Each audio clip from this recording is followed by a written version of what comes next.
You need to be careful while using server actions inside of Next.js as it's way too easy to leak data. Now, I don't blame the framework at all, but because there is so much confusion with server and client components and the lines between client and server are blurring, this one is way too easy to fall through the cracks. So in this specific video, you're gonna learn how you can avoid this specific mistake, what could potentially lead to a data breach. And lastly, I also want you to go back to your previous code where you have implemented server actions and make sure you have not made this mistake as well. So let's dive right in. And I'm also working on a completely free course on how you can level up your Next.js skills with 10 tips just like this one. It's going to be the most fun way to learn Next.js. They'll be quick, easy, it will take less than 5 minutes per day. They're easy to follow. Plus, you will get a downloadable guide at the end of the course too with all the 10 tips. Click the link in the description below for easy access to this one. So first, let's try to understand what server actions are. Now, server actions are simply asynchronous functions that are executed on the server. And their main purpose is that you can use them in a form while handling form submissions and performing data mutations. So whenever you want to update, create, delete data is when you would use server actions. Now, in order for a asynchronous function that we use in the JavaScript world, whenever you want to make that a server action, all you need to do is use a directive called useServer inside it. So for example, this specific create function is now a server action because we are using useServer here. Now, on the other hand, let's say if you have a bunch of functions in a specific file and you want to make all of them a server action, then you need to add use server directive on top. Now, more on that later. Now, I have some exciting news. I have been running a successful workshop at nextjsworkshop.dev, but nextjsworkshop.dev was pretty successful. I have run a few sessions and I've been receiving really good feedback and I have improved and really finalized a lot of the content and ideas that I have. So now I'm converting the workshop essentially into a course, a self-paced course that you can take, which will teach you everything that you need to know to build production-ready applications inside of Next.js. Now, if you like this channel, you know a lot of my content is Next.js. So please sign up to the waitlist in the description below or go to nextjscourse.dev. Now, if you sign up to the waitlist, you'll be the first to know when the course is out, but also will be able to give me feedback on the curriculum. My first email went, in fact, today. Just like that, I will be sharing quick sneak peeks of the content, and also you will check out the videos before buying it so you know exactly what you're signing up. So if you're truly interested and serious about leveling up your Next.js skills, then definitely sign up for the course. This is called Pixel Perfect. It lists a bunch of high quality products, and we have a shopping cart as well as a list of products here. All of this information is in fact being fetched from NeonDB, where we have two tables. We have the cart table and the products table. Product table has the product inventory with name, price, image URL, and ID. Similarly, anytime a user adds the product to cart, then we create a new cart for them and also make note of which product ID for that specific user and update the quantity accordingly. Now, if you were to go ahead and click on add to cart for smartwatch, then this specific smartwatch got added in shopping cart. Now, if we go to the Neon console and refresh the page, now we have another record for the same user ID with a new product ID that we just added. So if we head over to the code, this specific project uses the app router. Now by default, every single file and project that is exposed is in fact a server component unless you otherwise specify that it's going to be a client component. Simplest definition between server and client components would be that anytime you want to perform any fetch for database operations, any get requests, then you would basically use a server component. But let's say if you want to access the browser APIs, you want to access the window object or any of the client form handlers and so on, then you would basically use a client component. So if we head over to the page.tsx file, this is exactly what we see over here. Shopping cart, then we have the banner here, the shopping cart, and the list of products. Banner, shopping cart, list of products. Now, the banner is pretty simple. It's a simple component with two elements here. Now, if you head over to shopping cart, this essentially has the logic for getting the list of products for that specific user, for that specific cart ID. So anytime we add to product, we also create a new cookie in the browser, which is essentially a anonymous cart ID. So that way we can associate the cart ID to that specific product and then store it in the database. Now we have the cart table as well as the products table. Products table has a list of all the products that you see over here, the list of products. And then the cart table essentially has that user ID that I just talked about. And we add the product ID alongside the quantity. By default, the quantity is 1. Now, if we were to head to the code, shopping cart is where you would get the data related to the cart and then loop through the cart and display it.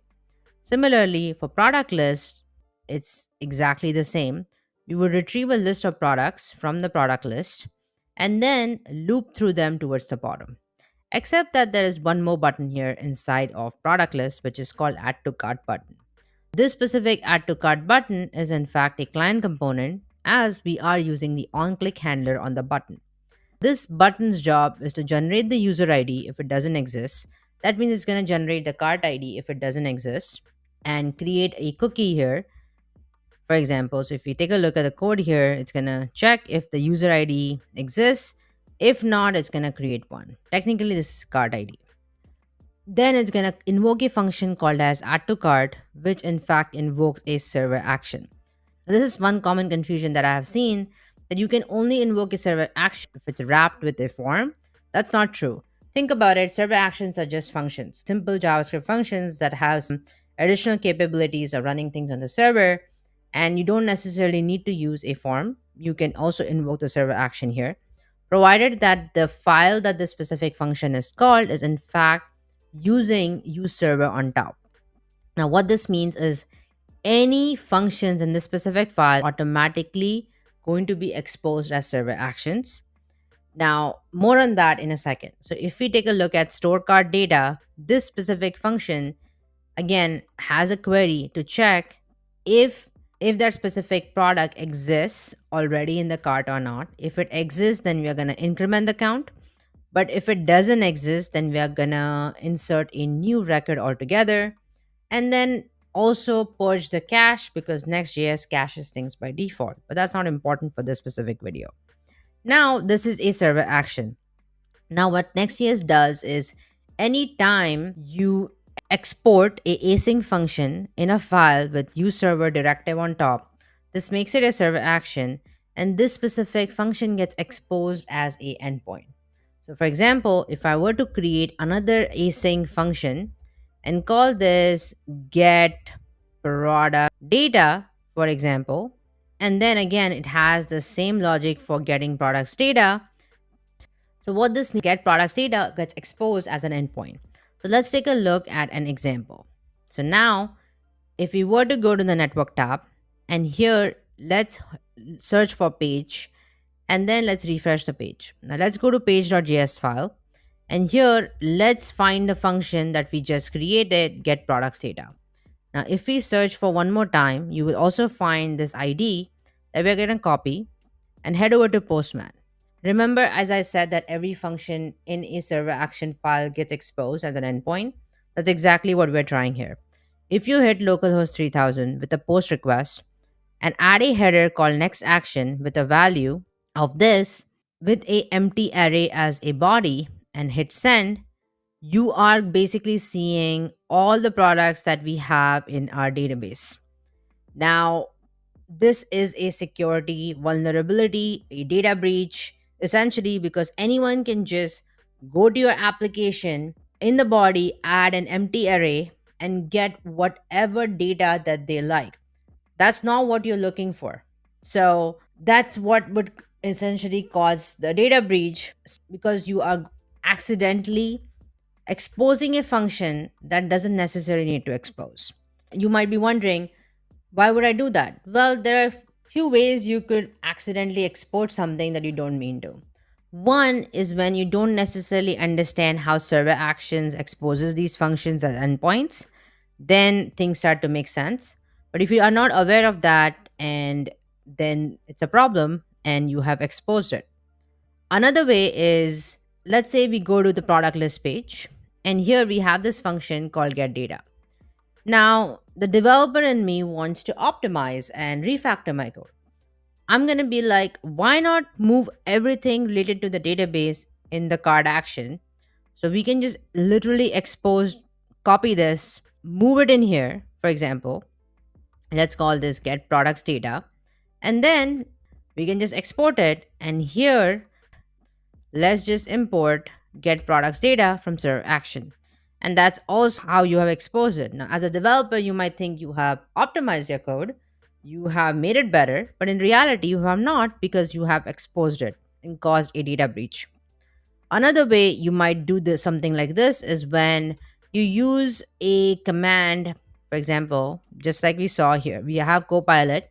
So we use Copilot, and then I'm just gonna accept the code that Copilot gave me. The Copilot has automatically exported this specific function, get card data.